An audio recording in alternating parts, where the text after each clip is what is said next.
जब मैं 12 साल का था तो मेरे ग्रेट ग्रैंड अंकल मुझे यूक्रेन से कनाडा मिलने के लिए आए।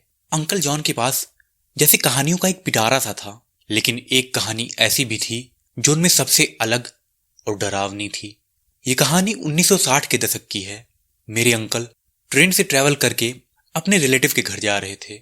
इसके लिए उन्हें कई बार ट्रेन बदलनी पड़ती थी। इस बार ट्रेन ने उन्हें ऐसे स्टेशन पर उतारा था जहां दूर दूर तक कोई दिखाई नहीं दे रहा था। उन्होंने करीब 2 घंटे तक वहीं पर दूसरी ट्रेन आने का इंतजार किया। ठंड का मौसम था और समय बीतने के साथ ही ठंड और भी ज्यादा बढ़ती जा रही थी। मेरे अंकल को अब चिंता होने लगी कि उन्हें जल्द ही रहने खाने के लिए कोई जगह ढूंढनी पड़ेगी, वरना ठंड से उनकी जान निकल जाएगी। तभी स्टेशन के पास बने कच्चे रास्ते से एक बूढ़ी औरत चलती हुई मेरे अंकल के पास आई। उसने मेरे अंकल से पूछा कि क्या तुम इस ट्रेन के इंतजार में हो? अंकल ने जवाब दिया, हाँ। उस पर बूढ़ी औरत ने बताया कि ये ट्रेन की टाइमिंग अब बदल चुकी है और ये सुबह आती है। इसके बाद उस बूढ़ी औरत ने ऑफर दिया कि अगर मेरे अंकल को रात बिताने के लिए और खाने के लिए कोई जगह की तलाश है तो वो उस बूढ़ी औरत के घर चल सकते हैं। मेरे अंकल ने थोड़ी देर तक इसके बारे में सोचा। वो इतनी ठंड में भूखे पेट स्टेशन पर तो बिल्कुल भी नहीं रुकना चाहते थे। आखिरकार उन्होंने हाँ कर दी। मेरे अंकल उस बूढ़ी औरत के पीछे पीछे चल दिए। उस बूढ़ी औरत के घर का रास्ता जंगल से होते हुए जाता था। करीब 1 घंटे तक चलने के बाद अंकल उस बुढ़िया के घर जाकर पहुंचे। उसके घर तक चलने से ही अंकल के पेट में चूहे दौड़ने लगे थे। घर के अंदर आते ही उस बुढ़िया ने एक ऑयल लैंप जलाया और फिर वो मेरे अंकल के लिए डिनर बनाने में लग गई। लैंप की रोशनी की वजह से पहली बार अंकल ने उस बुढ़िया का चेहरा ठीक से देखा। उसका चेहरा काफी अजीब और मर्दाना किस्म का था, लेकिन थकान ज्यादा होने के कारण और डिनर के बाद आने वाली नींद के कारण अंकल ने इस बात पर ध्यान नहीं दिया। खाना खा लेने के बाद अंकल ने बुढ़िया से अपने लेटने के लिए कमरे की बात की। वो बुढ़िया उन्हें सीढ़ियों से होते हुए छत पर बने एक छोटे से कमरे में ले गई। अंकल ने उस बुढ़िया को धन्यवाद दिया और फिर लेटने के लिए चले गए। उनके मुड़ते ही उस बुढ़िया ने कमरे का दरवाजा बंद किया और उसे लॉक कर दिया। उस बुढ़िया की इस अजीब हरकत से अंकल थोड़े से घबरा गए और दरवाजे पर आकर उस बुढ़िया को आवाज लगाने लगे।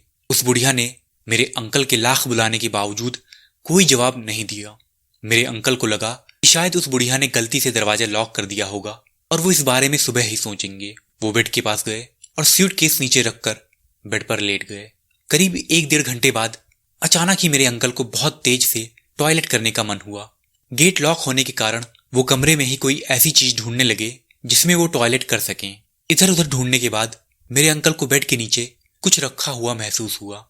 उन्हें लगा शायद कोई पॉट या बॉटल होगी। जब उन्होंने कपड़ा हटाकर देखा तो बेड के नीचे किसी की सड़ चुकी लाश रखी हुई थी। अंकल जॉन तुरंत उठकर खिड़की के पास गए और उसे खोलकर वहां से भागने की कोशिश करने लगे, लेकिन इसका कोई भी फायदा नहीं हुआ। ऐसा लग रहा था मानो खिड़की किसी ने जाम कर दी हो। अंकल को लगा कि अब उनके बचने का बस एक ही तरीका है कि वो किसी तरह से इस खिड़की के शीशे को तोड़ें, वरना उनका भी हश्र उस सड़ी हुई लाश जैसा होगा। मेरे अंकल ने उस बुढ़िया को बेवकूफ बनाने के लिए बेड के नीचे पड़ी लाश को बेड के ऊपर लिटा दिया और उसे चादर से ढक दिया।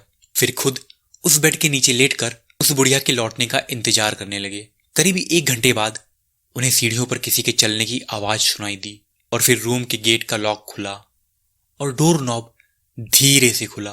इसके बाद वो बुढ़िया चलते हुए बेड के पास आई और बेड पर रखी लाश को लोहे के सरिये से जोर जोर से पीटने लगी। उस बुढ़िया ने उस लाश पर कम से कम 15 से 20 बार हमला किया होगा। इसके बाद उस बुढ़िया ने उस लोहे के सरिये को बेड के बगल ही फेंक दिया और वापस कमरे के बाहर चली गई।